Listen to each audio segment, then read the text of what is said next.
Seoul, a city of millions, completely unaware that their time has officially run out. Life moves at its usual frantic pace, but the invisible countdown has already reached zero. In a single heartbeat, the mundane reality of the capital is shattered forever. A blinding flash of light tears through the horizon, turning day into a hellish white void. The pillar of fire rises, consuming everything in its path with indifferent fury. This isn't a drill or a movie. This is the absolute end of the world as we know it. D-Day. A nuclear missile has directly hit the heart of Seoul, and humanity just lost its home. But for me, the story didn't start with the explosion. It started 3 years ago. I'm Park Q, and I'm the only one who saw this coming and actually did something about it. While the ultra-rich were busy building luxury vaults, I had to find a more tactical way to stay alive. I didn't have billions to blow, so I had to be smarter and faster with my preparations. I liquidated every single asset I owned, turning my entire life into a bag full of cold, hard cash. Every waking moment was dedicated to one goal: acquiring the knowledge and information to live through the fallout. I studied blueprints, survival tactics, and engineering until my mind was as sharp as a blade. My first mission was the most critical: finding a site for my shelter that hit all the tactical requirements. It needed to be remote enough to avoid the initial panic, yet still connected enough to scavenge the city later. Terrain was everything.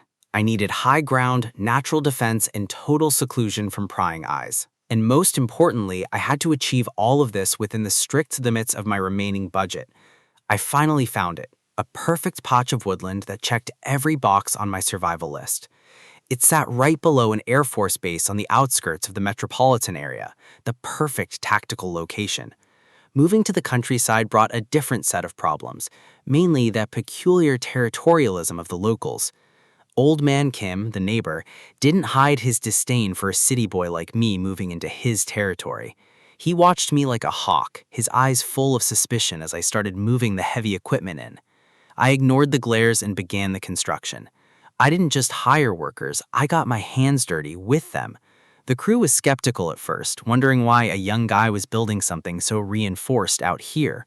But a few rounds of drinks and decent meals go a long way in turning skeptics into a dedicated crew. I broke their walls down, and soon enough, the project was moving at a record pace. Old Man Kim, however, wasn't so easily bought. He kept showing up, screaming about permits and noise. He was a constant thorn in my side, obstructing the project with no clear reason other than his own bitter temper. My foreman was losing his patience, ready to handle the old man with force to keep us on schedule. I stepped in before things got violent. I needed results, not a local police investigation. I told them I'd handle the old man personally. I had a world to prepare for and no time for a feud. That's when I saw the real source of the old man's misery: a sleek black car pulling into his yard. A man stepped out, looking like he belonged in a corporate office, not a dusty country road. It was the old man's son, and he wasn't there for a friendly visit. He was there for the land. He grabbed his father by the collar, his face twisted with a greed that surpassed any neighborly grudge. He was screaming about his inheritance, demanding the land be signed over so he could sell it off. He didn't care about his father's life. He just wanted to flip the property and get back to the city. I watched from a distance, realizing that family ties mean nothing when the world is already rotting from within. He shoved the old man to the ground, leaving him gasping in the dirt like he was nothing but an obstacle. The son stood over him, demanding an answer, while the sun began to set on their broken relationship. I stepped out of the shadows, making my presence known with a quiet cough that broke the tension. The son's bravado faltered for a second, startled by someone actually watching his pathetic display of entitlement. He let out a final hollow threat before storming back to his car, leaving a trail of dust behind him. I walked over to the old man, who looked smaller than ever sitting there on his porch. I didn't offer him pity or empty words. I just offered him a single cigarette. We sat together as the sky turned a deep orange, two strangers linked by a piece of land and a coming storm. He asked if I had parents. I told him the truth. They were gone long ago. He looked at my construction site and finally started to explain why he held on so tight. He told me about his wife and how this land was the only thing left that held her memory. He couldn't sell it, no matter how much his son begged or threatened. It was his last anchor. I left the cigarette on the bench and walked away, letting him sit with his memories in the quiet evening. I'm still not sure if I did the right thing, but that one talk changed everything between us. It opened a door that had been slammed shut for years, and the harassment finally stopped. D925. The interference was over, and the bunker slowly began to take its final, reinforced shape. D581. I spent my days working the land alongside him, blending in while the world stayed oblivious. D21. The countdown was nearing its end, and the peace of the countryside felt like a lie. D3. The air grew cold and heavy, a final silence settling over the woodland. I was ready. My shelter was complete, stocked with years of supplies and built to withstand the end. Then the clock hit 0. D-Day arrived with a vengeance that shook the foundations of reality. I felt the vibration deep in my bones before I heard the sound, a deep, primal thud of impact. The sky turned a sickening shade of red as the first shockwave hit the outskirts. Finally, the air raid sirens started to wail, a useless, belated warning for a world that was already dead. I was deep inside the bunker when the pounding on the steel door started. It was Old Man Kim. He was frantic, his eyes wide with a terror that no human should have to see. He was begging me to find his son in Seoul, convinced that somehow I still had the power to help. I turned to my monitors, watching the news feeds flicker out into static one by one. I looked him in the eye and gave him the only truth left. His son was gone. Seoul was a graveyard. The city was erased. There was no one left to find and no way to go back. I told him a second wave of airstrikes was coming and offered him a spot in the bunker, but the old man just shook his head. He wouldn't leave his home, even if it was a target for the next wave. He thanked me for the offer and walked back into the crimson light, his choice finally made.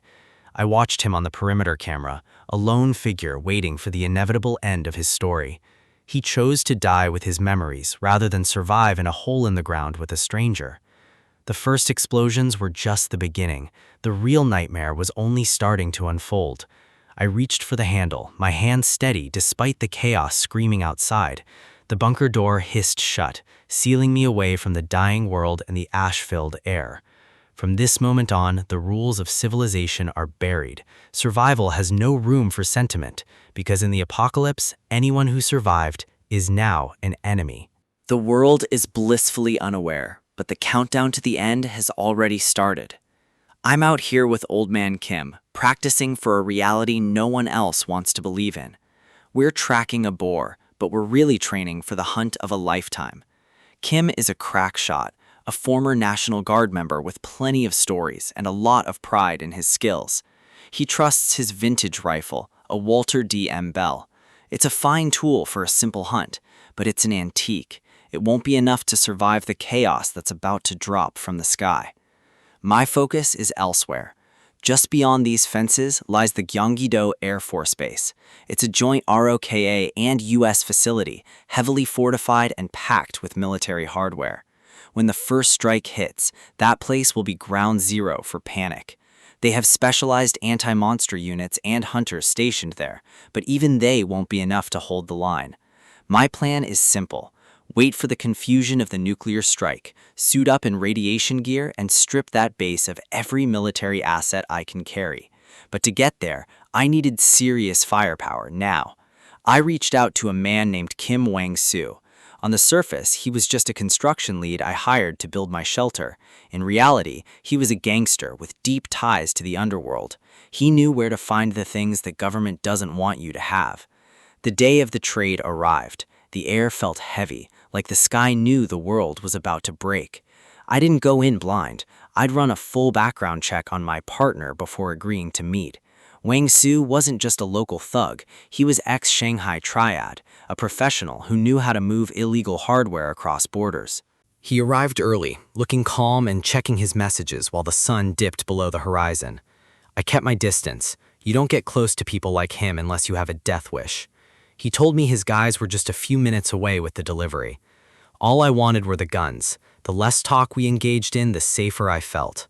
He spent the wait showing me pictures of his 7-year-old daughter on his phone. He laughed, talking about her personality, trying to act like a normal father. But I knew better. Then the headlights cut through the dusk. The truck was here. They didn't waste any time. The crates were heavy, and the men handling them looked just as rough as the boss. 3 Type 56 rifles, chambered in 7.62 millimeters. Rugged, reliable, and exactly what I needed for the apocalypse. I checked the action on each one. They were clean, well-maintained, and ready for work. But as the transaction ended, Wang Su's tone took a sharp turn. He started talking about how hard it is for a person to live alone in a place as big as my shelter. The air turned cold. He wasn't just making small talk anymore. He was making a threat. He reached out, his hand lingering on the crate, testing my reaction. He was looking for a weakness, wondering if he could take more than just my money. He thought he saw an easy target, a young guy with a high-end bunker and no backup. I asked him straight up if there was a problem. He looked at me with the eyes of a man who'd already decided I was a victim. For a long second, he just stared, weighing his options and calculating the risk. Then he laughed it off, flashing that fake wide grin again to ease the tension. He told me to come find them if I ever got lonely, mentioning his workplace and his daughter one last time. But I knew he wasn't joking. In the new world, violence is the only currency that actually holds its value. The sirens were blaring. The world was finally ending, and the sky was stained a deep, warning red. Safe inside my bunker, I waited for the inevitable. I knew he'd come back for what I had. My phone buzzed. It was Wang Su. He was at the gate. He claimed he was bringing me ammo and magazines I already paid for, acting like everything was normal. He was right outside, alone according to him. I didn't believe him for a second. I looked at the monitors and prepared myself. I watched him through the security feed. He moved with the confidence of a predator entering a cage, but he wasn't carrying ammo. He was carrying an axe, and his intentions were written in his posture. He thought he could sneak in while the world was falling apart outside. He moved through the dark, thinking he was the one in control of this situation. I answered the call, my voice steady despite the adrenaline surging through my veins. I told him exactly where to go, luring him into the spot where I'd have the advantage. He charged as soon as he saw me, thinking he had the element of surprise on his side. He swung that axe with everything he had, the blade whistling through the air. But I wasn't where he expected me to be. I'd already anticipated his move. I had to end this while it was still one-on-one. I couldn't risk him getting a second chance. One wrong move and I'm the one in the dirt. In this world, hesitation is a death sentence. He thought he was the predator here. He thought I was just some kid with a big house. He was wrong.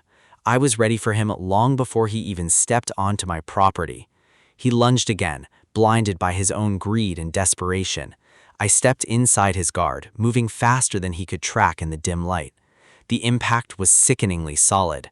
I didn't give him an inch of room to recover. He let out a choked gasp as the steel bit deep into his shoulder. I didn't stop. In a fight for survival, there is no such thing as mercy. He fell hard, the blood pooling quickly on the cold, unforgiving ground. He looked up at me, his eyes wide with a sudden, desperate realization of his own mortality. He asked what I was. A soldier? An agent? He couldn't believe he'd been beaten so easily. It didn't matter what I was.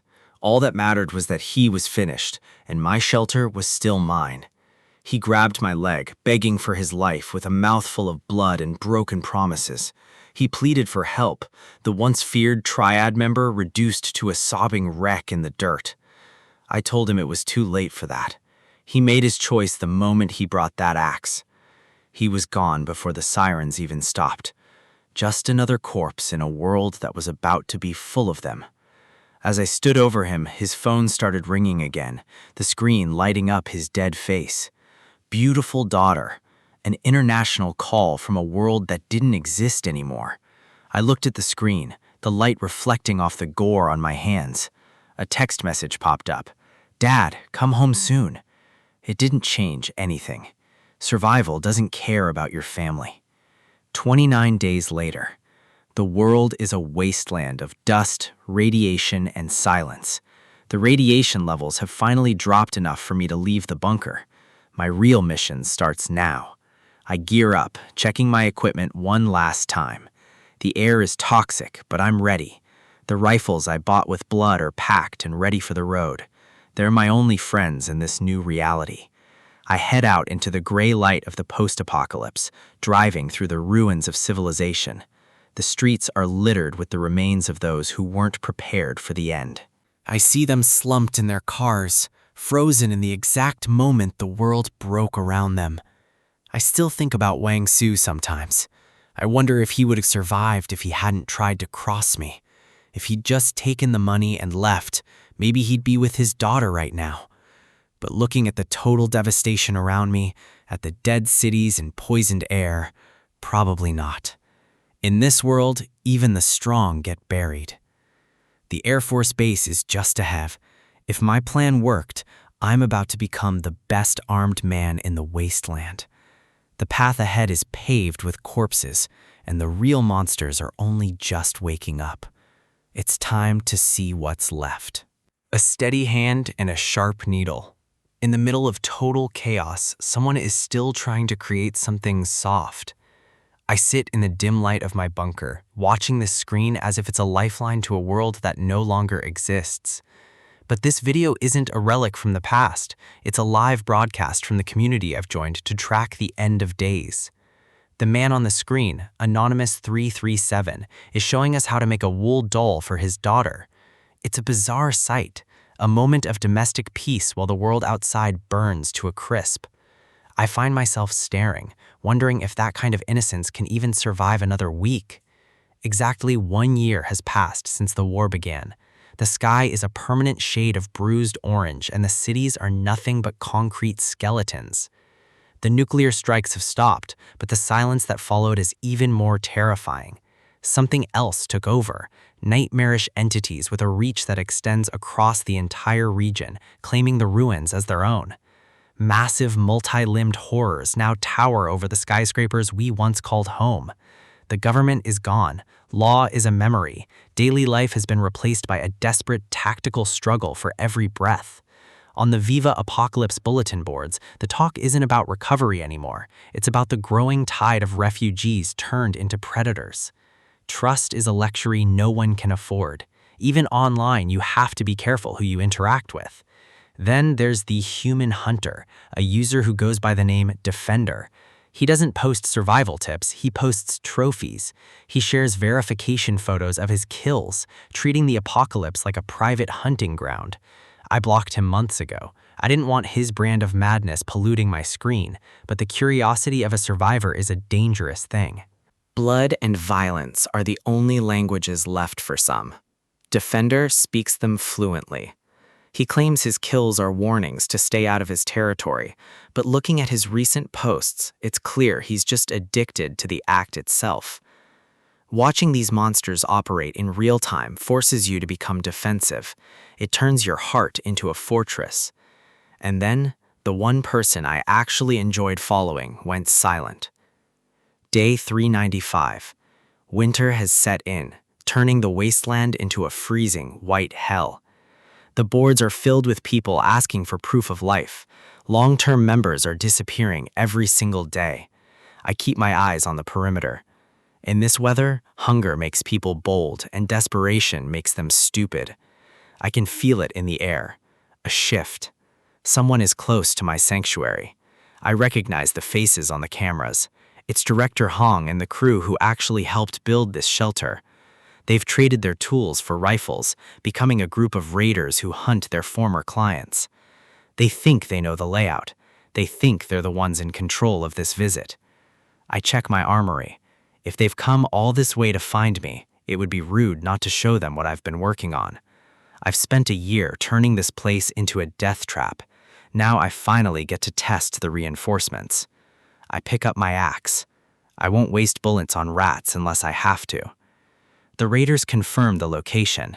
They remember the underground theater project that served as my cover. They notice the entrance is already open. One of them worries it might be a trap, but greed usually wins over caution. Hong orders two of his men, Mingyu and Hyunbom, to head in first. He's the type to let others bleed for him. They move into the darkness, shields up, guns ready. They think they're being tactical. The first thing they catch is a scent, not of death, but something else. They find a crate of cigarettes, the perfect bait for a group of men who haven't had a luxury in a year. While they're distracted by the jackpot, I drop from the shadows above. Gravity is a hell of an ally. A single heavy blow sent one of them sprawling. They never even looked up. Chaos erupts in the narrow corridor. Muzzle flashes light up the room, but I'm already moving. That's one down. My heart doesn't even skip a beat. This is just survival math. The second raider tries to recover, but he's out of his depth. I pin him down before he can even scream for his friends. The shield he brought was just a coffin lid. The axe comes down, efficient, quiet, final. The man begs for his life, his eyes wide with the realization that he picked the wrong house to rob. I don't feel anger, I just feel the cold necessity of the world we live in now. Outside, Hong is shouting for an update. He hasn't realized his advance team is already gone. I step back into the deeper shadows of the storage room. Now for the remaining three. Hong is smart enough to be scared. He tells his men not to rush in. He wants to smoke me out. He orders them to throw tear gas into the ventilation shaft. He thinks he knows where it leads. I watch him through the monitors. He's playing by an old playbook, and he's about to find out I've rewritten it. I can't help but smirk. This isn't just a house, it's a machine, and I'm the operator. The gas hits the vents, but the air doesn't reach me. I redirected the flow months ago. I emerge from a side hatch with a rifle. It's time to end this little reunion. They have no idea I added secondary tunnels. I'm behind them before they even finish throwing the canisters. I step out into the snow. The hunter becomes the prey in a heartbeat. I open fire. It's over in seconds. The snow turns red as the rest of the crew drops. I close the gap, my rifle leveled at the last man standing.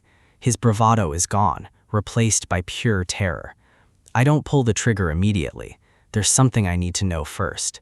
He starts babbling, surrendering before I can even ask. He's pathetic.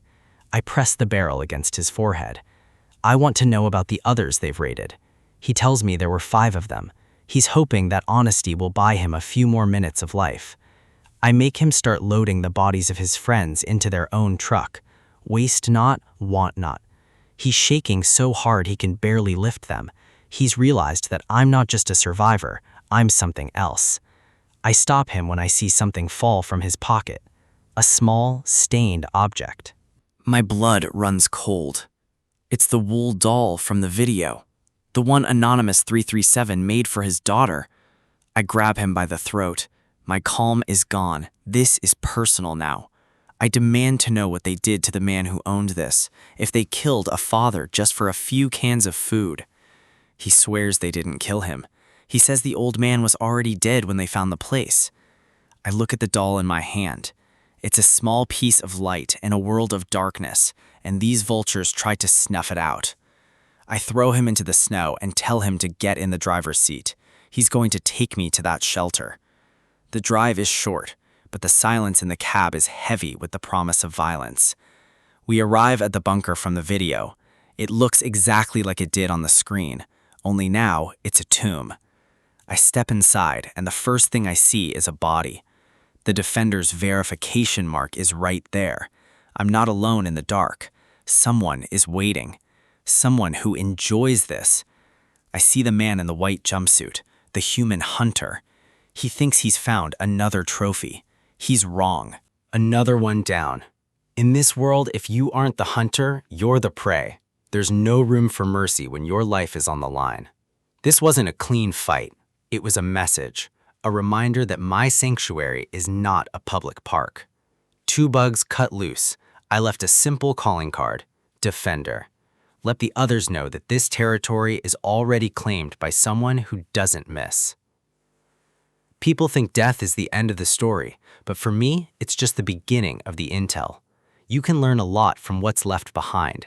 A corpse contains more information than you'd expect. It's a tactical log of the victim's final moments, the angle of the entry wound, the lack of defensive marks. It all points to a perpetrator who knew exactly what they were doing. But it's okay. I'm not relying on just one source to map out the threats in this area. There's plenty of other sources. The streets are paved with the mistakes of those who thought they were top of the food chain. Information is overflowing in the ruins. You just have to know how to read the carnage. Every survivor has a different attitude toward death. Some fear it, some embrace it, and some, like me, use it as a tool. When you've seen the end of the world, a single life starts to feel like a very small thing. This guy thought he could buy his way out. He thought doing a few favors would erase the fact that he's a raider. The desperation in his voice is pathetic. He's begging for a life he already forfeited the moment he stepped onto my land. He's shouting about his children, his reasons, his necessity. Everyone has a story, and most of them are lies. I never had any intention of letting raiders live, especially not the ones who know exactly where my home is located.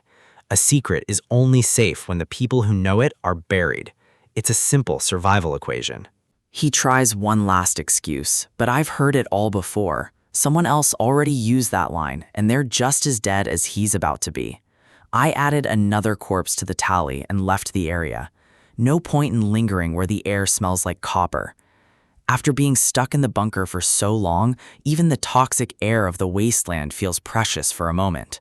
Standing out here, soaking in the sunlight, it's easy to forget that the world has already fallen. But in this reality, every moment of peace is a trap. If you let your guard down, you're dead. The sound of rotors cuts through the quiet.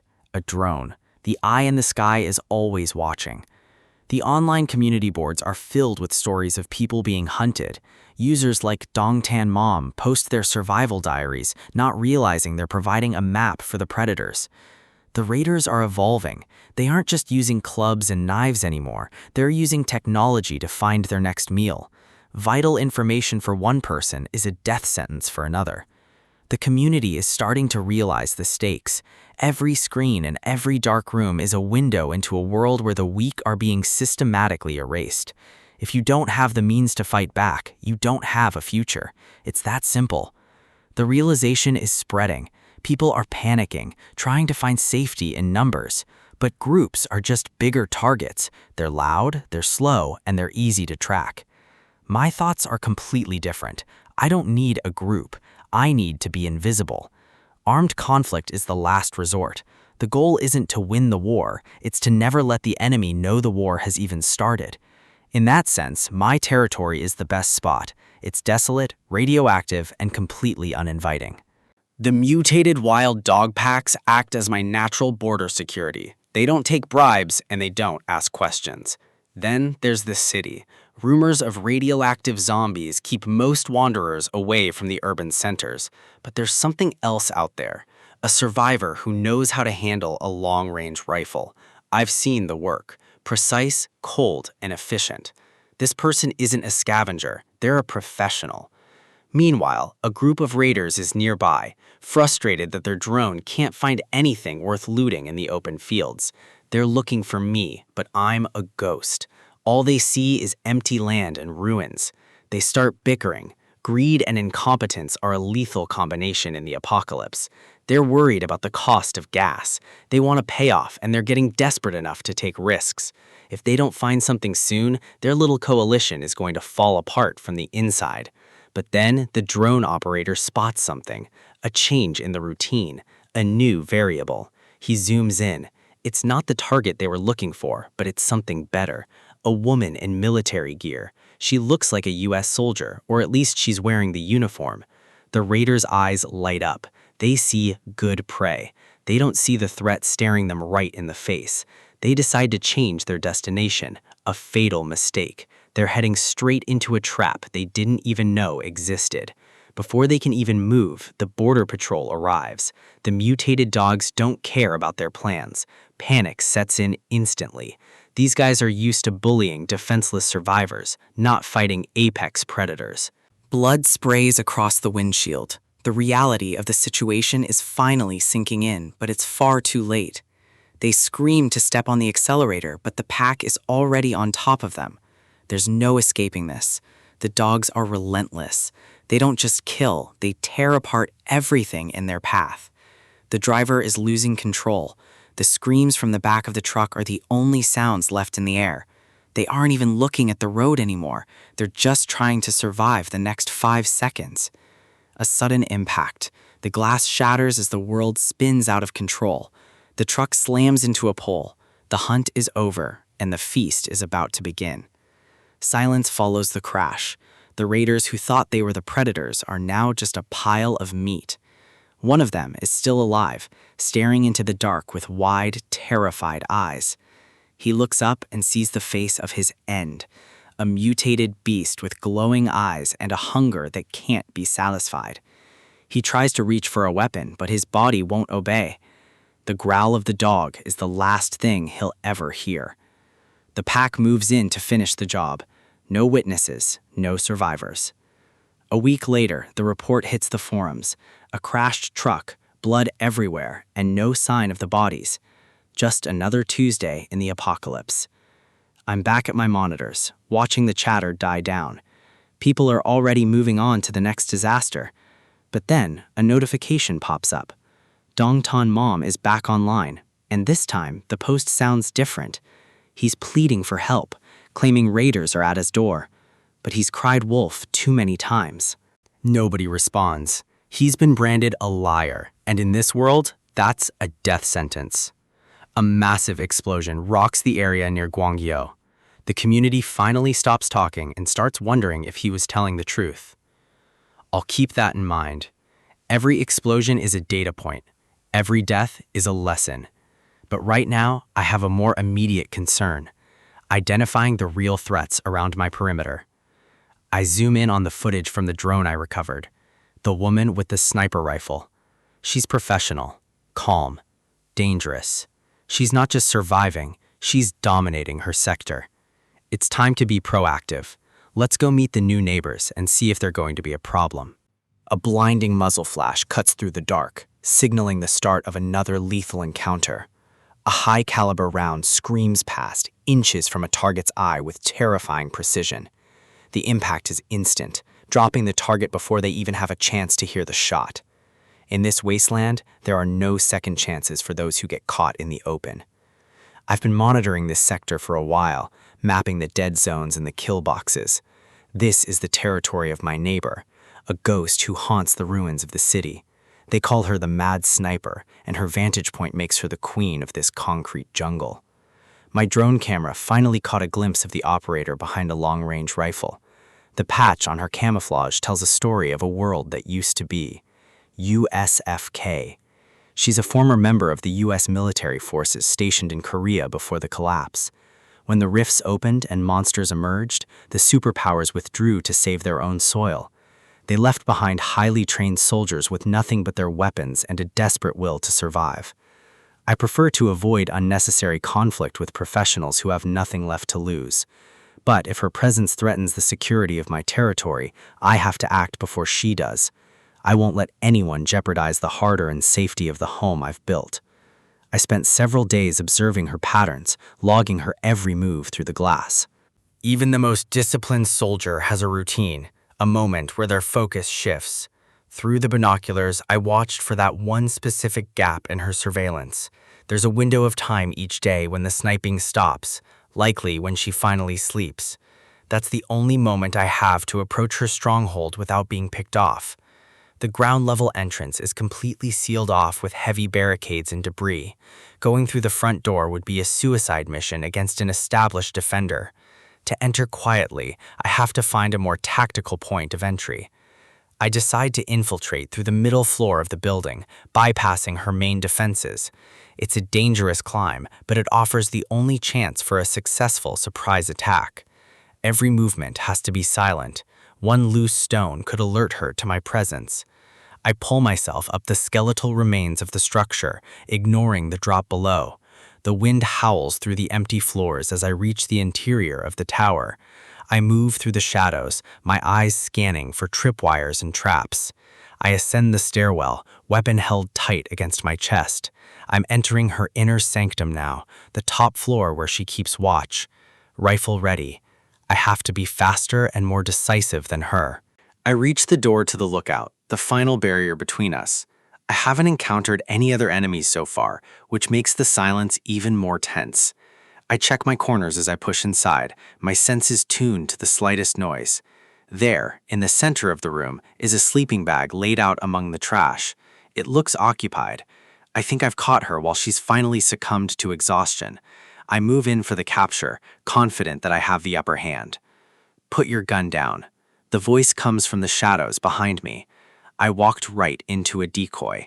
She's speaking English, her tone cold and devoid of any hesitation. I don't turn around yet. I can feel the barrel of her rifle aimed at the back of my head. She noticed my approach days ago and prepared a perfect ambush for an intruder. I'm not bluffing, she says. Drop it now. She made one critical mistake. She chose to talk instead of pulling the trigger immediately. I drop the rifle, but my body is already coiled for a counterstrike. In one fluid, practiced motion, I pivot and strike at her guard.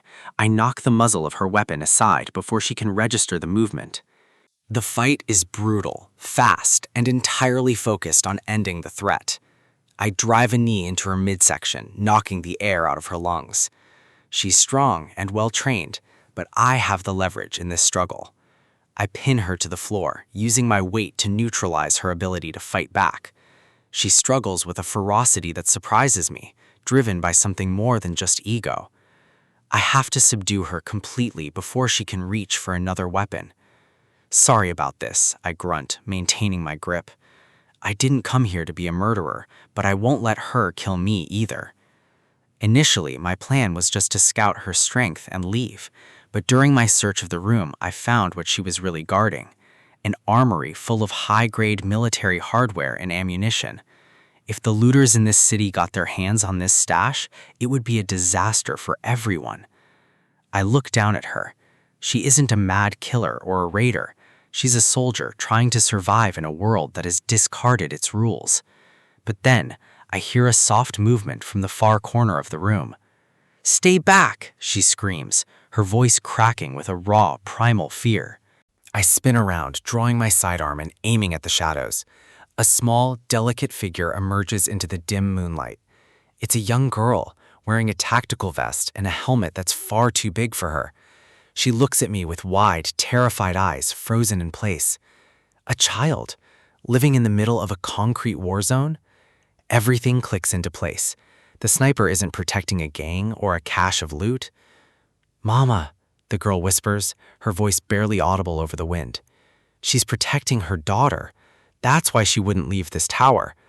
The mother struggles against me again, trying to shield the child with her own body. I thought I used enough force, but the will of a parent is hard to break. I lower my weapon slightly, the aggression leaving my posture. She's not a threat to my home. She's just a survivor in an impossible situation. I watch her carefully as I release my grip. She lunges forward, not to attack me, but to pull the girl into a tight embrace. She could have reached for her rifle on the floor while my back was turned, but she didn't. She chose her daughter's safety over a chance to kill me. In this jungle, her only mission was to pull the trigger on anything that looked like a threat. I kick her handgun away across the concrete floor to ensure she stays disarmed. "This area is my land," I state firmly, marking my boundaries. "That way is my place. If you cross over, there will be consequences. Understand?" She stares at me, holding the girl close, her eyes searching for any sign of betrayal. "Don't cross over. Just stay here and take care of your kid." I notice a dark stain soaking through her camouflage uniform. She's injured, a deep, untreated wound on her leg that's clearly causing her agony. That's the real reason her movements were so sluggish during our fight. I reach into my pack and pull out a small container of medical supplies. These are antibiotics and anti-inflammatories. They'll save your leg from infection. Consider this as compensation for invading your living space today. She looks at the medicine, then back at me, her expression finally softening. She tries to speak, using broken Korean to ask if I have anything else she needs. In this world, survival isn't just about the bullets you fire, but the boundaries you choose to respect.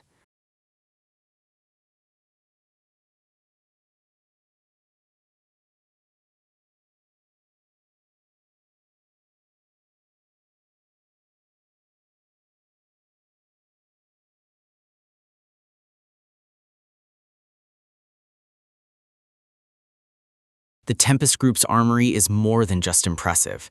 It's a statement of power in a world where currency has been replaced by caliber. 3.5th generation tanks. This is what happens when the ultra-wealthy realize that their bank accounts won't stop a horde, but heavy armor might. I arrive just as the strategy session is heating up. The air is thick with the scent of oil and the misplaced confidence of men who haven't spent enough time on the front lines. Meet Sangmin Park, former hunter, current member of Congress, and the man tasked with overseeing this operation. He carries himself like a savior. He's quick to play the part, bowing and posturing for the cameras and the suits.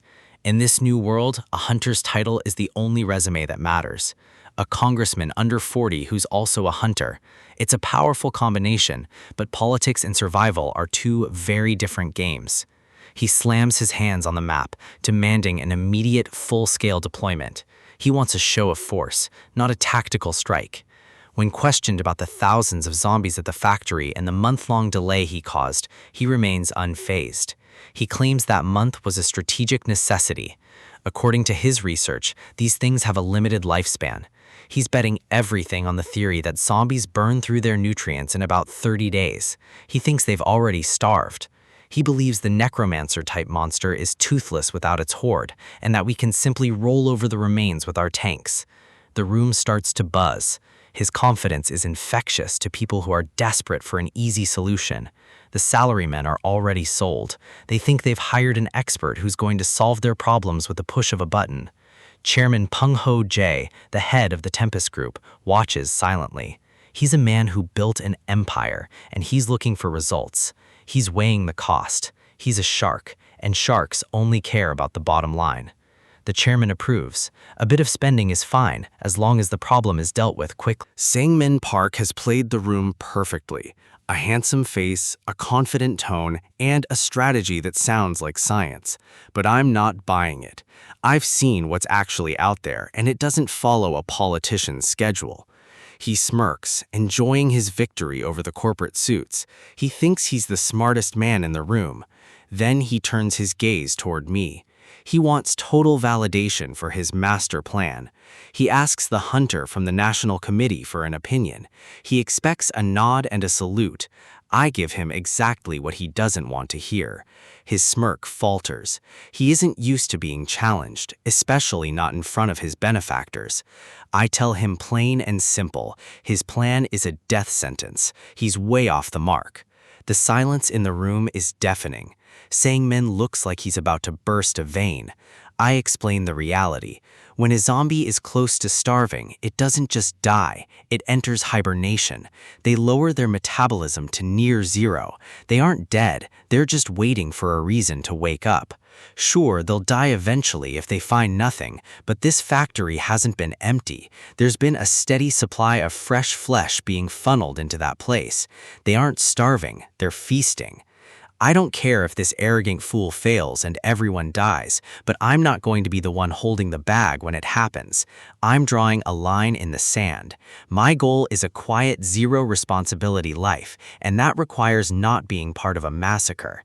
I tell them flat out, the tanks are a mistake. It's tactical suicide. Zombies are sensitive to sound and smell. Sending in heavy armor is like ringing a dinner bell for every monster in the district. I refuse to go along with this. A recon team should go in first, or the whole operation is a wash. Sangmin Park snaps. His face turns a shade of red that matches his ego. He can't handle the descent. He calls me an armchair general. He thinks my knowledge comes from encyclopedias, while he's the one who knows real battle. He doesn't realize that battle is 90% planning and 10% not being an idiot. He starts screaming about his status as a congressman, demanding respect he hasn't earned. The mask of the calm leader has completely slipped. I don't need the approval of someone who just runs their mouth. I've already made my move. I focus on the one person in the room who actually has a stake in the outcome beyond their own ego.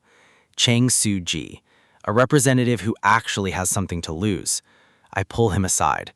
I tell him I received a request from his daughter. I'm giving him a way out. I put a hand on his shoulder. It's a simple instruction. When I give the signal, run. He looks terrified, but he knows I'm telling the truth. The politician is leading them into a slaughterhouse. Sangmin Park ignores my warnings and proceeds. Within minutes, the reality of the situation hits. The tanks aren't a shield, they're a trap. Tank 1 is overrun instantly. The machine guns can't keep up. The sheer volume of the horde is overwhelming the heavy weapons. Sangmin is screaming for flamethrowers, but his men are paralyzed. Something else has emerged from the smoke. His eyes bulge. He's losing control, and he knows it.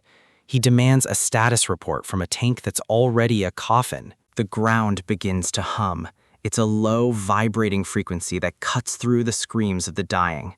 In the reflection of a dying man's eye, the truth appears. It's not just a horde. The Necromancer-type monster hovers above the carnage. This isn't the weak creature Sangmin predicted. It's a nightmare made of bone and malice. The hum grows louder, a funeral dirge for the Tempest Group's army. I look at Chang Soo-ji. He sees it now. The expert has failed and the monster is here. There's the signal. The monster is fully manifested. It's time to move. The factory siege becomes a bloodbath. Humans aren't ready to face monsters of this caliber yet, not with leaders like Sangmin. Later, I meet with the woman who put in the request. She thanks me for my cooperation, hoping this was enough to break the chairman's stubbornness. She tells me Chairman J wants a personal meeting. The invincible CO is finally looking for real help. I wonder why I'm even considering this. I should be heading back to my shelter, away from all this chaos. I look out at the ruined city. Maybe I was just curious to see how a man like Peng Ho Jae handles the end of his world. He clearly wants a replacement for Sangmin Park, someone who actually knows how to survive. Looking back, curiosity is a dangerous thing in the apocalypse. It leads you into rooms you should never enter. I step into the meeting. The end of a ruined chaebol isn't something you get to see every day. Chairman J sits at a table that looks like it belongs in another era. Wine, fine dining, and the smell of old money. He thanks me for coming. He's done his homework. He knows my career is as accomplished as it is hidden. I tell him I'm a has-been now. In this world, past glory doesn't keep the lights on. He smiles. He thinks we're the same. He mentions Sang-hoon Lee in the legendary saviors I once led. He brings up Hanmin Kang in Hai Na. He's trying to use my past to pull me into his future. He offers a sponsorship, a way for both of us to plan a comeback. He still thinks power is something you can negotiate for. The clock of my silverware is my only answer. I wish him luck with his comeback. I get up to leave. I'm not interested in being his new pawn. He can keep trying to reclaim that factory on his own. But then he looks at me. There's something in his eyes that isn't just greed. It's desperation mixed with a terrifying resolve. He tells me he was born out of wedlock. There was zero chance he would inherit the company, but he did it anyway. He knows the world is in ruins. He knows people think his efforts are pointless, but he has hundreds of thousands of employees and their families depending on him. He's taking up the challenge again. He refuses to give up on the empire he built, even if the world it exists in is dead. He asks for any method to defeat the monsters. He's willing to pay any price for a tactical advantage. That's spirit. It's the reason he was able to lead all those people. He's a boss through and through. He's the kind of man who can temporarily sway even someone as detached as I am. Fine, if he wants the truth, I'll give it to him, but he won't like what it costs. I explain the nature of the necromancer type. It doesn't just kill, it mutates the dead. The chairman's final challenge eventually ended in failure. The news reports a list of casualties that grows by the hour. They didn't mention Chang Soo-ji's name. At least one person took my advice and ran. Suddenly, a notification pings on my screen. A new post on the live forum. The end of the chaebol. People are laughing at his downfall, mocking the man who tried to play God in the ruins. But the story isn't over. The camera captures a figure walking through the fog of the battlefield. In an era where the wealthy have abandoned their people to hide behind concrete walls, Chairman J did something different. He didn't hide. He stepped back onto the field even when everything was lost. He's still leading those who believe in him. He's still the boss. But he's not leading them back to prosperity. He's leading a new kind of army into a new kind of war. And this time, they won't stop until the world is as dead as they are. Desperation has a specific look in this world. Rebecca and Sue were at their breaking point, and they weren't looking for food. The mother's eyes were glazed, searching for any way to numb the reality of their situation. I understood the urge to lean on false comforts, but in the apocalypse, that's just a slow-motion suicide. I had to be blunt. Drugs aren't a magical cure for the world ending. If they were, everyone would have checked out a long time ago. I established a routine with them. I gave them what they actually needed: powdered milk for the kid and basic painkillers. But over the next few days, the sound of gunfire from her sector became constant. She was already at her limit when she first approached me. Watching her through the scope of my own observations, I realized those shots weren't just for defense. They were a symptom of the madness closing in on her.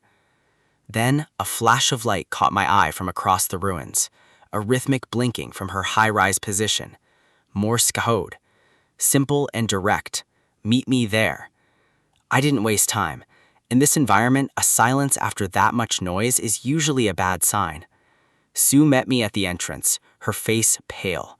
She told me her mom was sick, her voice trembling with the kind of fear only a child in the wasteland knows. When I reached their floor, I found a shrine to a lost world. She had surrounded herself with every piece of American nostalgia she could scavenge. It was her way of coping, a mental bunker to hide in while her body stayed on the front lines. But her body was failing too. I got to work bandaging a leg that had been neglected for far too long. The inflammation was bad. She'd been too busy fending off raiders to treat the wound properly. She held Sue tight, the only real thing she had left.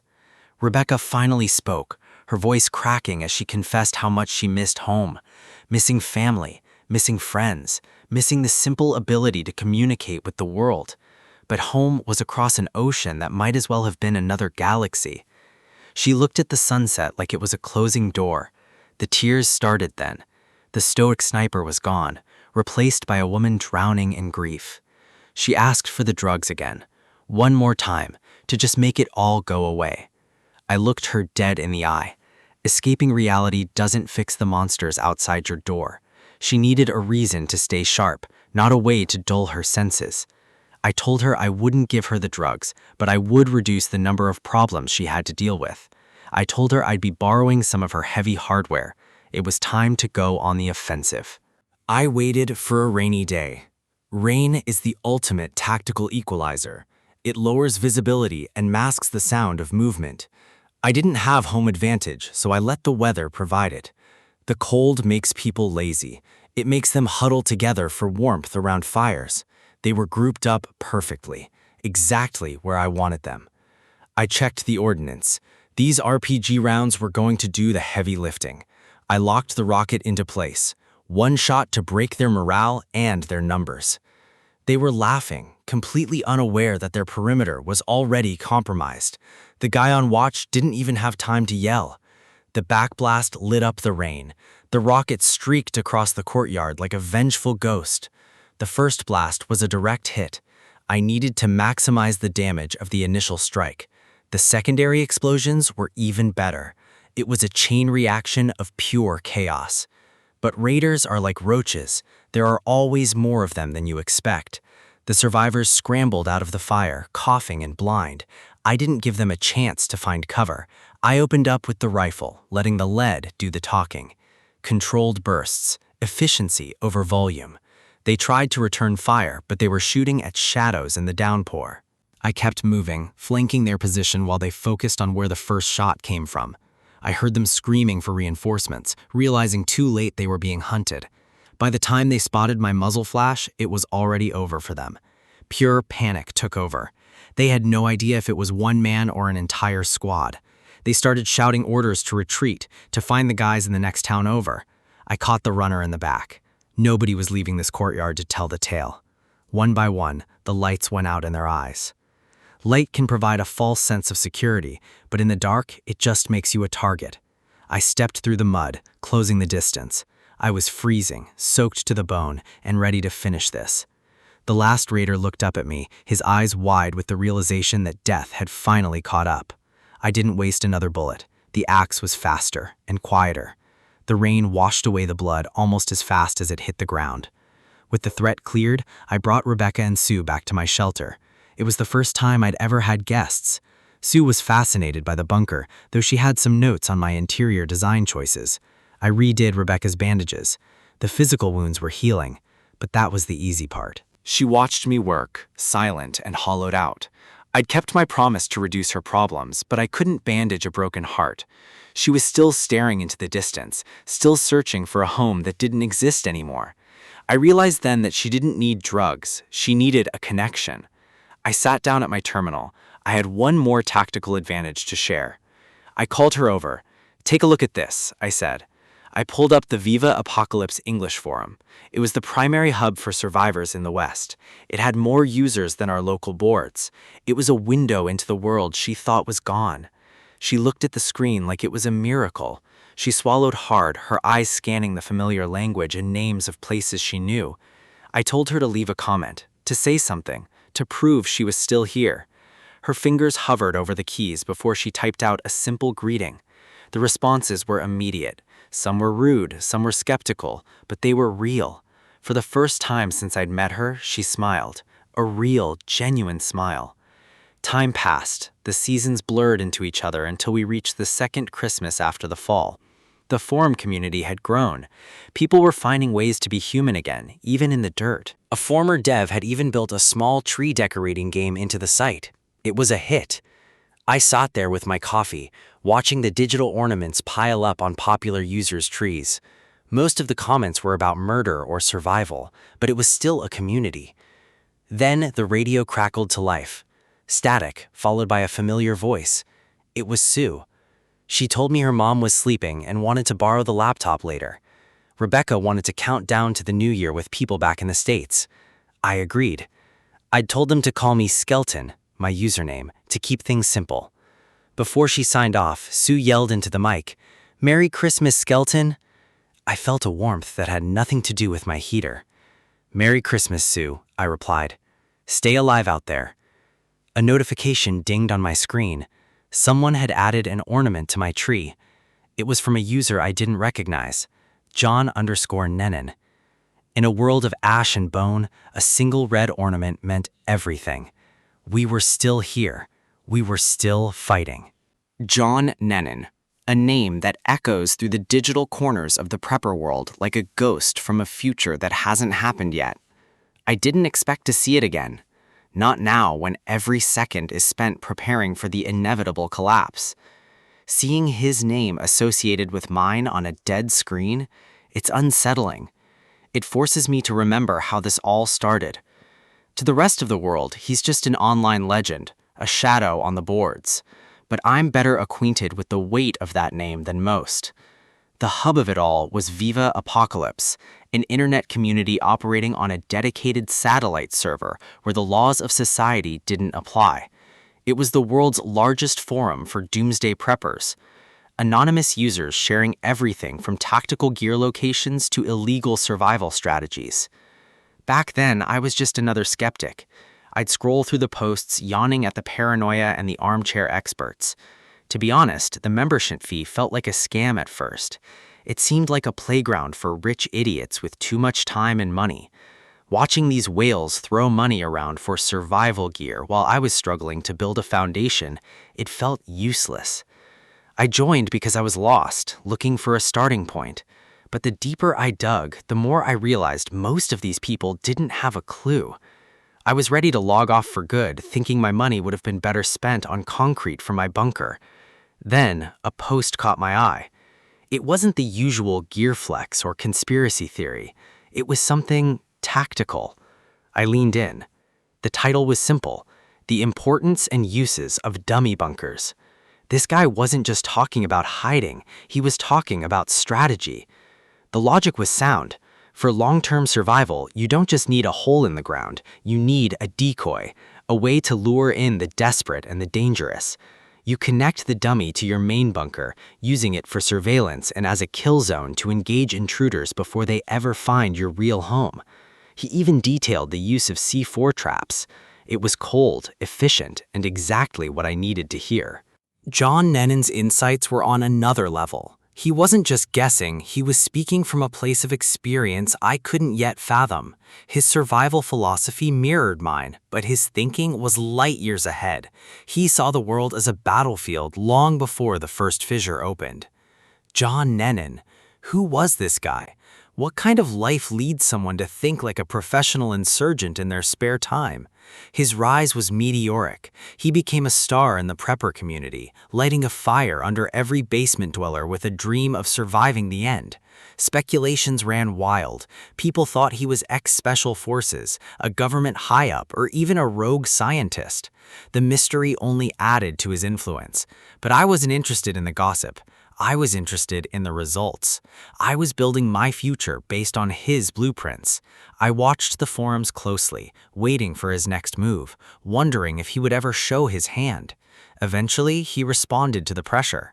He did it in the most forum-typical way possible: a verification post, a photo of a hunter license. The community went silent. A hunter? One of the elite professionals authorized to deal with the anomalies? To understand the weight of that license, you have to remember when it all changed. A decade ago, the fissures appeared across the globe. Monsters poured out of those cracks in reality, turning cities into slaughterhouses in a matter of hours. The world governments had to act. They established a new branch of elite soldiers, specialized professionals trained to hunt the nightmares and close the gaps. They were called hunters. They were the thin line between civilization and total extinction. Seeing a hunter in action was like watching a different species entirely. Fast, lethal, and tactical. They didn't just fight, they exterminated. They were the apex predators of the New World Order. But they were more than just soldiers. They were symbols of hope, even if that hope was forged in blood and steel. Equipped with the latest tech and weaponry, they were the only ones who could stand against the tide of monsters. Each kill was a statement. They weren't just defending, they were reclaiming our world, one monster at a time. Explosions and gunfire became the soundtrack of our era. The hunters were the composers of that chaotic symphony. They were the celebrities of the apocalypse, their faces hidden, their identities guarded as state secrets. They were the ultimate enigmas. The world looked at the fissures and saw the end. The hunters looked at them and saw a mission. They were professionals, elite soldiers with the qualifications to back up every ounce of their prestige. But the top-tier hunters were ghosts. You only saw the aftermath of their work, never the faces behind the masks. Looking at John Nennon's license, I realized he wasn't one of those high-level ghosts. He was something else. Still, a license is a license. His post gave him a level of credibility that no amount of theory could match. He had a wealth of knowledge that rivaled the top pros. The books, the tactical manuals, he was clearly more than a hobbyist. He stood out from the crowd of anonymous voices, a figure of authority in a world of uncertainty. John Nennon's popularity peaked. He was the undisputed leader of the prepper community, the one we all looked to for guidance. But influence is a double-edged sword. The more people follow you, the more people are waiting for you to stumble. The haters started coming out of the woodwork, looking for any flaw in his armor to tear him down. They called him a fraud. They said his license was fake because he wouldn't show his face.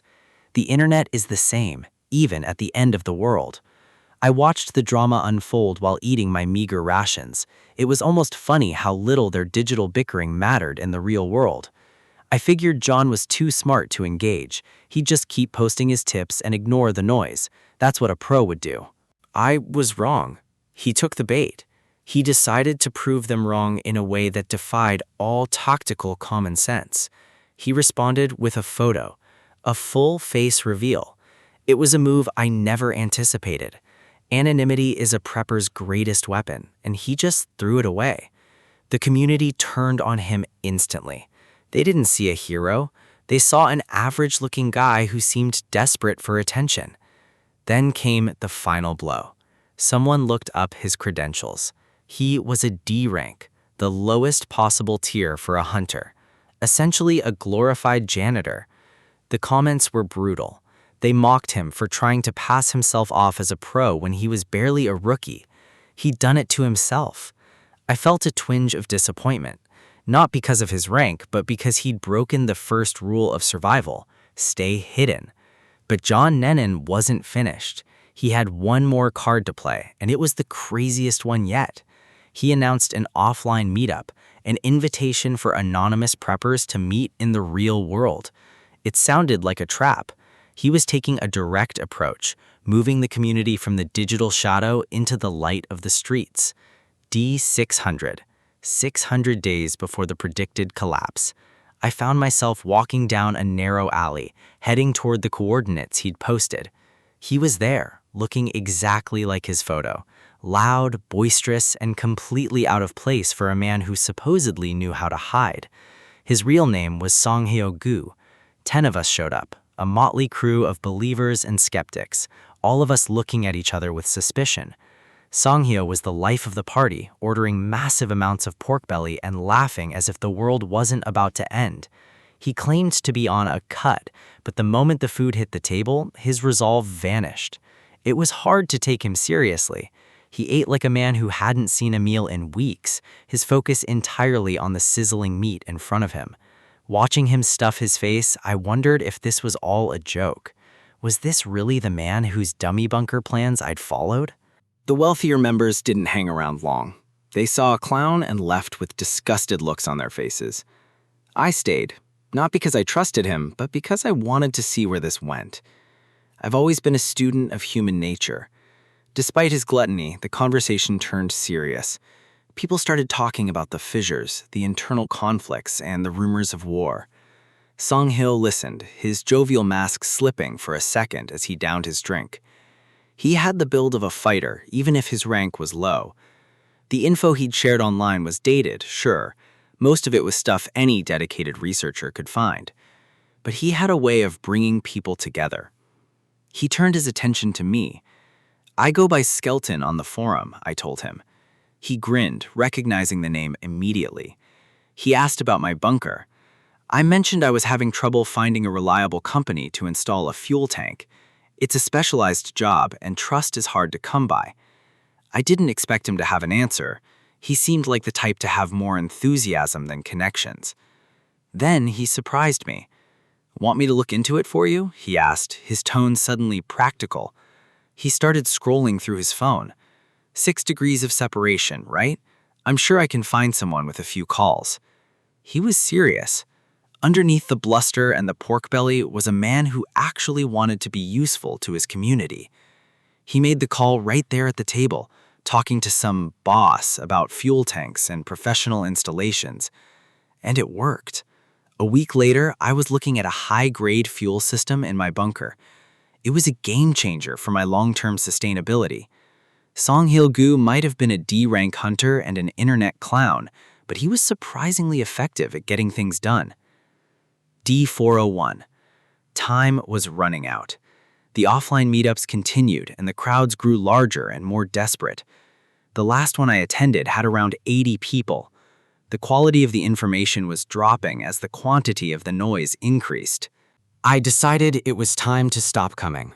I had what I needed. It was time to lock down and wait for the storm. But as I was leaving, Songhyo caught my eye. "Hey, Skelton, got a minute? I want to talk to you." He led me out into the cool night air, away from the chatter of the restaurant. His usual boisterous energy was gone. He leaned in close, his voice a low whisper.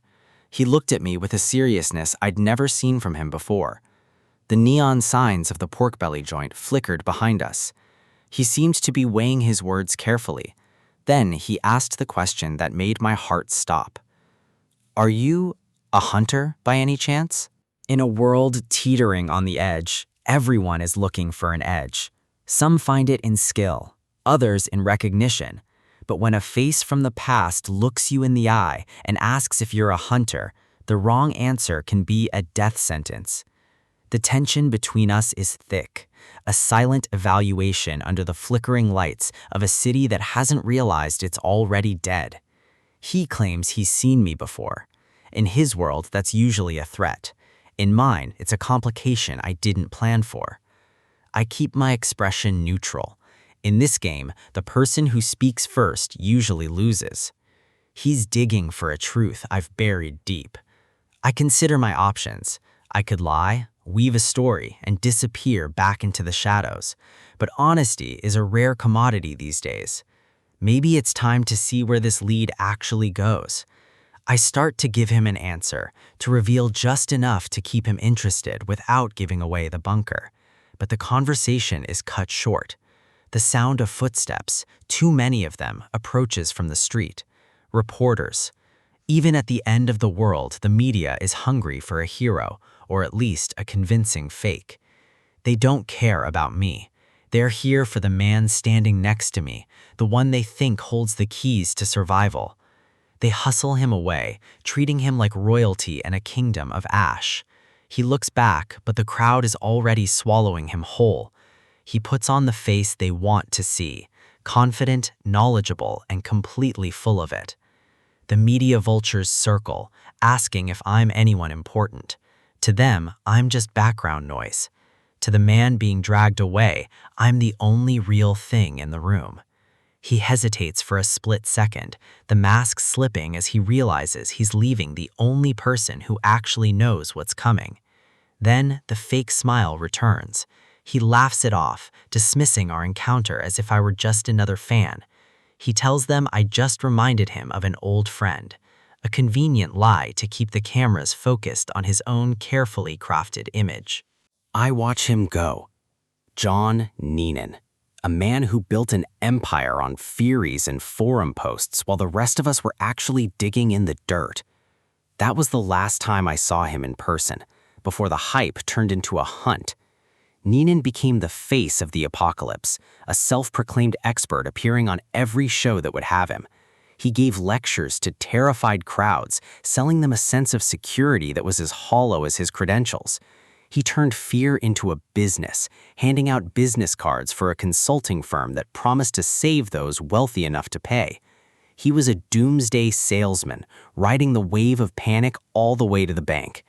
The sky was still clear then, and the world was still gullible. He was the right man at the worst possible time. He shook hands with the desperate, promising bunkers and supplies that existed only on paper. His success was built on the Viva Apocalypse community, a digital breeding ground for paranoia and false prophets. He spent his nights scrolling through the praise, convincing himself that he actually was the god his followers claimed him to be. He believed his own lies.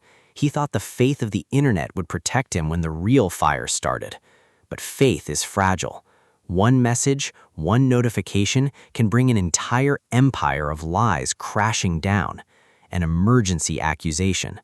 Plagiarism. The one thing a fraud can't survive is the truth being shouted louder than his own voice.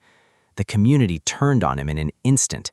The doomsday expert was exposed as a thief who stole his best ideas from a European message board.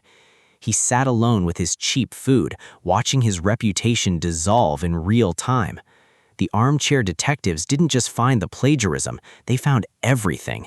They dug up his D-rank license, his failed bailout requests, and his massive debts. He wasn't a savior, he was a con man with bad credit. The vitriol was relentless. People who once worshipped him now celebrated his downfall, relishing the chance to kick a man who had sold them false hope. The witch hunt was absolute. In the digital age, there is no mercy for a fallen idol, especially one who profited from a looming disaster. He didn't fight back with logic or evidence. He couldn't. Instead, he let his rage take over, his knuckles white against the desk. His response became legendary for all the wrong reasons. A short, explosive burst of pure, unfiltered anger. A two-word reply that ended any hope of a comeback. Your mom. the ultimate sign of a man who has run out of cards to play. He stared at the screen, the silence of his room a stark contrast to the digital storm he'd just fueled. That was the end of the legend, the tragic, pathetic conclusion to the career of John Lennon. All that remained were the complaints, the legal threats, and the empty promises, a paper trail of a life lived in a house of cards. But none of that matters now. The accusations evaporated the moment the first nukes dropped. In the real apocalypse, nobody has time for a lawsuit. I stare at my screen, the digital ghosts of the old world still flickering. Nenning is gone, but his name is being used again. Someone connected him to me. I need to know why. Is it a coincidence, or is the con man still trying to play the game from the shadows? I've spent too long hiding. If there's a thread to pull, I'm pulling it. No more watching from the sidelines. I reach out to Fox Games, a hacker who knows the digital underbelly better than anyone. If there's a ghost in the machine, he'll find it. I type out the question, who left the message on my tree? Who is tracking the name of a dead fraud? The keys clack in the quiet of the bunker. Every stroke is a tactical move. I'm hunting for information now. I wait for the reply. In this new world, information is more valuable than gold, and twice as dangerous. Fox Games is cautious. He knows the stakes. He asks why I'm so curious, testing the waters before he dives in. He's the one who built the Christmas tree game, a small piece of humanity left in a broken world. He doesn't give up his secrets easily. I don't blink. I've survived longer than most by knowing exactly when to push and when to wait. This moment of curiosity isn't just a whim, it's a lead. And in the ruins, a lead is the only thing that keeps you moving forward. He finds them, a name or maybe a description, 180 centimeters. It's vague, but it's more than I had 5 minutes ago. I process the data, 180 centimeters, a specific height, a specific detail. Someone is being careful, but not careful enough. I tell him I've never heard of them, a lie perhaps, or just a tactical omission. Either way, this meeting is no longer optional. I gear up, the mask, the axis, the gear. I'm not the man Nenon met in that alleyway anymore. I'm something much more dangerous. The radio crackles with messages from the National Committee. They're still trying to maintain the illusion of a nation, even as the walls crumble.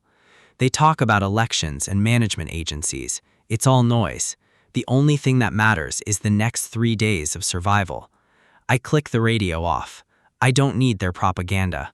I have my own mission, and it doesn't involve voting. 3 days of rations, water, essentials. I pack light and move fast. Over-preparing is just as deadly as under-preparing if it slows you down. Self-defense is the priority. The city is full of desperate people and things that used to be people. My axe is my only true companion.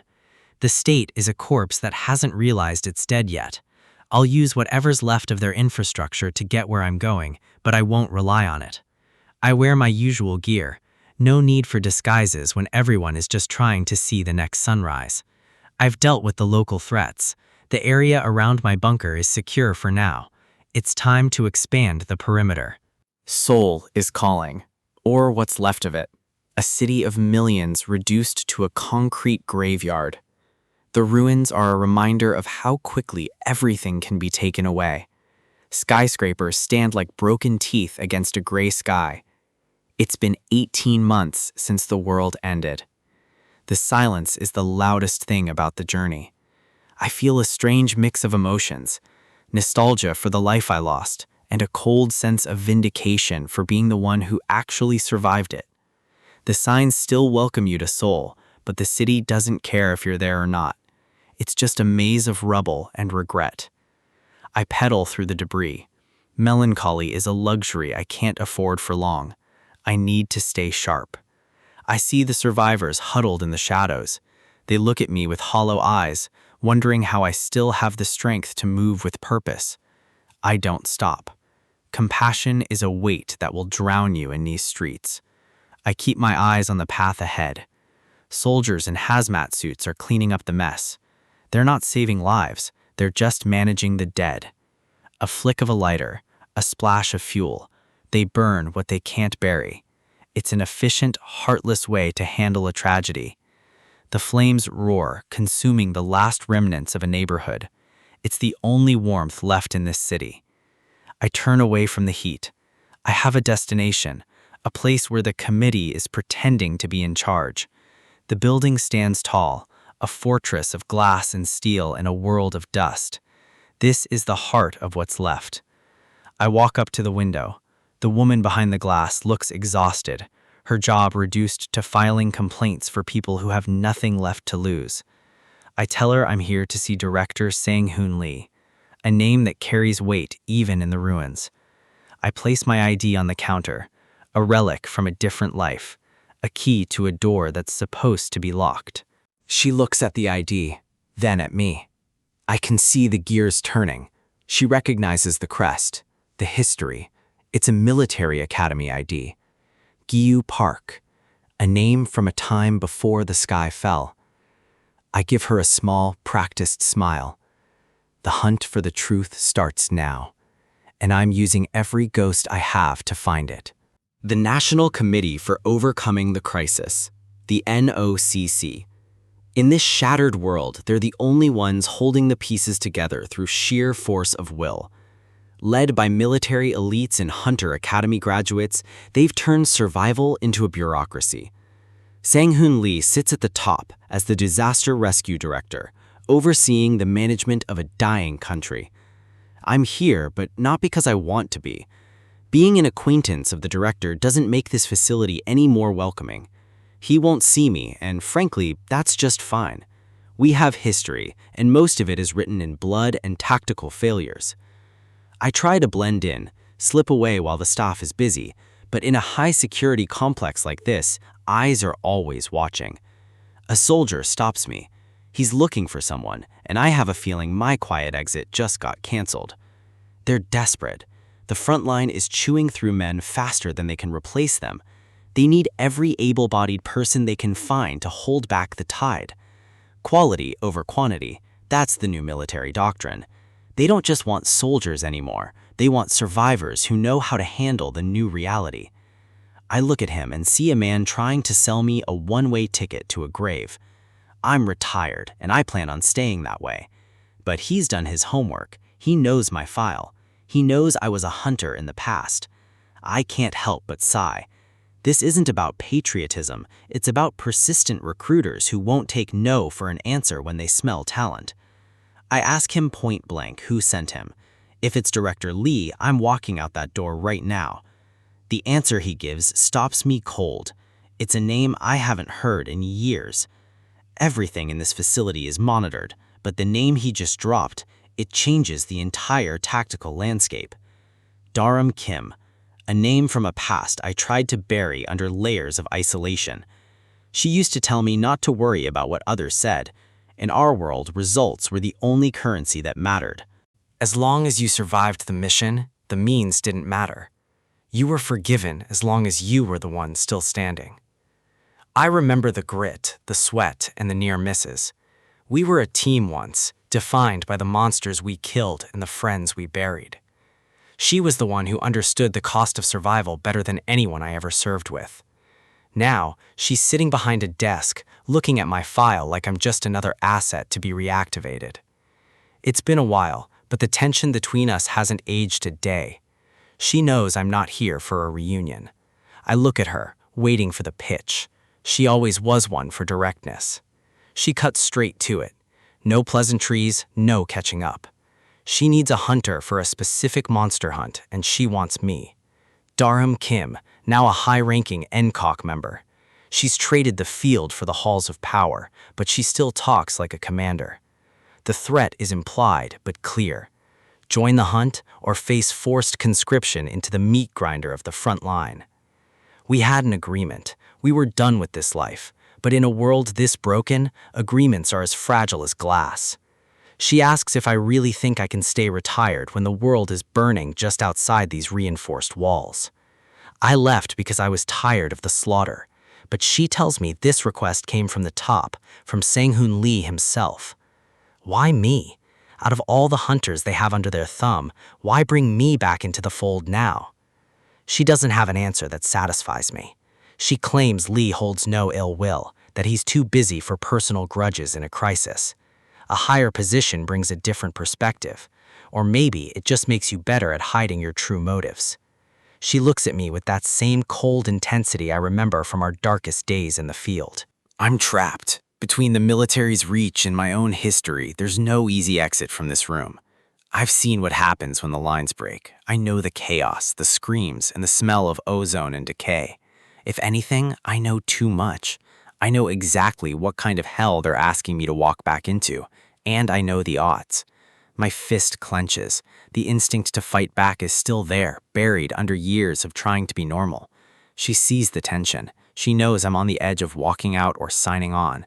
She shifts the focus to the target, the Tempest Group, one of the last corporate giants still standing. Chairman Peng Ho-ye is mobilizing his own people, but even a billionaire's private army isn't enough to stop a real outbreak. They're asking for professional help. They're asking for someone who doesn't panic when the walls start coming down. I look at her and see the same pragmatism that kept us alive. She'll do whatever it takes to secure her objective. I'm just a pawn in a much larger game played by people who still think they control the world from behind desks. She thanks me, but we both know gratitude has nothing to do with it. This is a transaction. Her eyes tell the real story. This isn't a request, it's a deployment. I'm back in the game, whether I like it or not. She says everyone else has changed, but somehow I'm still the same. I take that as a warning. The Tempest Group. Even at the end of the world, the ultra-rich have managed to build their own fortresses, miniature ecosystems, golf courses, and decades of supplies. They're living in a dream while the rest of the world is a nightmare. I watch the drone footage. It's disgusting how much they've hoarded while the front line is a meat grinder for the average person.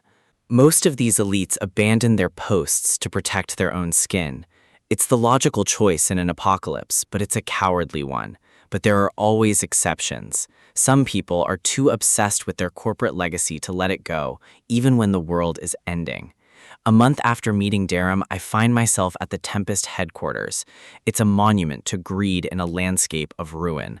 A world-class architectural marvel, now just a concrete skeleton looming over the debris of Seoul. The power is out, the elevators are dead, and the air is thick with the chill of a city that's forgotten how to stay warm. I have to take a construction lift to the 55th floor. It's a long, cold ride with nothing but my own thoughts for company. The executive boardroom.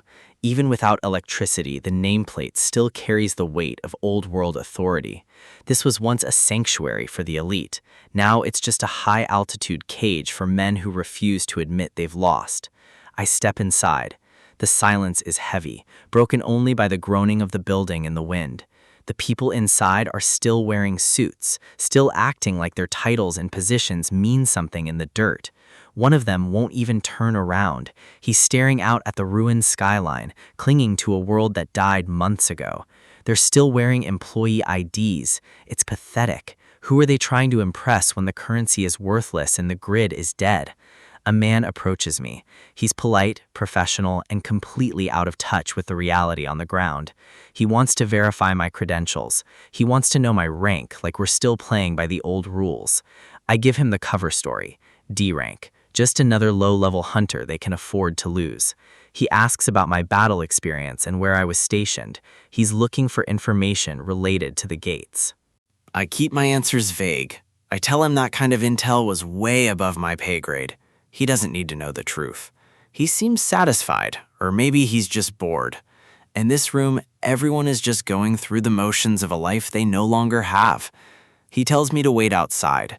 Even in an apocalypse, the bureaucracy of the old world is the only thing they have left to cling to. He's the living definition of businesslike. It's a mask he wears to keep the horror of the outside world from sinking in. I guess that's how they cope. They pretend the company still exists so they don't have to face the fact that they're already dead. I just need to play along for now. Blend in, do the job, and get out before this tomb of a building collapses. A woman approaches me. She's heard the whispers. She knows I'm the hunter they brought in. She looks at me with a desperate hope that makes my skin crawl. Hope is a dangerous thing these days. She tells me about a factory overrun by zombies and the people who died trying to protect a corporate asset. It's tragic. People sacrificing their lives for a company that can't even provide them with a meal or a warm bed. She asks what kind of glory they could possibly receive for loyalty in a ruined world. She sounds as cynical as I feel. I look around the boardroom. It's like they've all lost their minds, clutching at the wreckage of their corporate empire. I don't have an answer for her. There is no glory here, only the grim reality of survival and the cold math of assets versus losses. She steps closer, her voice trembling. She's not talking about the company anymore. Her father is still at that factory, Chang Soo-ji, the representative in charge of the facility. She grabs my hand, pressing a business card into my palm like it's the only thing that can save her soul. She's begging me to bring him back alive. She thinks being a hunter means I can perform miracles. I look at her and see a daughter who hasn't realized yet that her father is likely already a statistic. She promises to repay me in any way she can. In this world, that's a debt I'm not sure I want to collect. The suit returns. He calls me Hunter Park and tells me it's time to move. The mission is starting. I follow them through the sterile, quiet halls of the Tempest headquarters. It feels more like a funeral home than a corporate office. The man leads the way with a confident stride, still playing the part of the executive in charge of a successful operation. I look back at the woman. She's still standing there, watching me like I'm the only thing between her and total despair. My boots hit the floor with a rhythmic thud. Each step takes me further from safety and closer to the chaos. I look down at the business card. It's already crumpled in my hand, just another piece of trash in a world full of it. I want to be clear with her. I want to tell her that hope is a luxury that will get her killed. There's a good chance things won't go well, because at the end of the day, hunters aren't gods. We're just the ones tasked with cleaning up the mess.